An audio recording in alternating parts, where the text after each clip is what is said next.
ఇవి వాటన్నిటి కంట్రోల్ చేయడానికి ఇతను పెట్టుకోండి ఉద్యోగులు.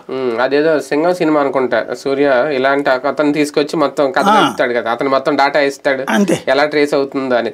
కానీ ఒకటిసారి ఇలాంటి సందర్భంలో హ్యూమన్ ఇంట్రెస్ట్ లో మనం ఆలోచిస్తే, ఈయన ఒక BSc చదువుకున్న స్టూడెంట్, ఇతను వైజాగ్ అంట కదా, అదే వీళ్ళు సక్రమైన మార్గంలో వెళ్ళొచ్చు, చాలా అవకాశాలు ఉన్నాయి, ఓకే భారీ ప్యాకేజీలు కూడా, కానీ ఈ మార్గం ఎంచుకోవడం అనేది సమాజం దృష్టిలో మనం ఎలా చూడొచ్చు? సమాజం పట్టించుకుంటుంది అనుకుంటే ప్రతి రాజకీయ నాయకుడిని ఊరేసేయాలి. వాళ్ళు పబ్లిక్ గా అవకాశాలు ఉన్నాయి కదా, అవకాశాలు ఉన్నాయి చెప్పండి. ఇప్పుడు ఫర్ ఎగ్జాంపుల్ చదువుకుని BSc చేసిన వాడికి ఎంత జీతం వస్తుంది?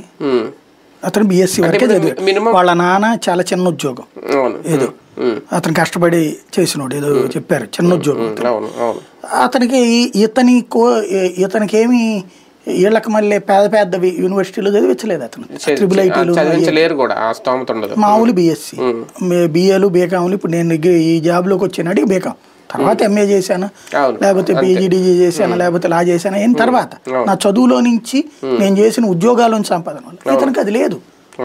బట్ ఆఫ్టర్ ఆల్ BSc చదివిన కుర్రోడికి ఇంత టాలెంట్ ఉందంటే నిజంగా నన్ను అడిగితే ఏ సైనిక వ్యవస్థలోకి తీసుకోవాలి అతన్ని, లేదా సైబర్ క్రైమ్ పోలీస్ డిపార్ట్మెంట్ తీసుకోవాలి, అద్భుతంగా పనికి వస్తుంది. అతని టాలెంట్ దానికి పనికి వస్తుంది. చెడుదారిని బట్టాడు తప్పించి చెడిపోలా.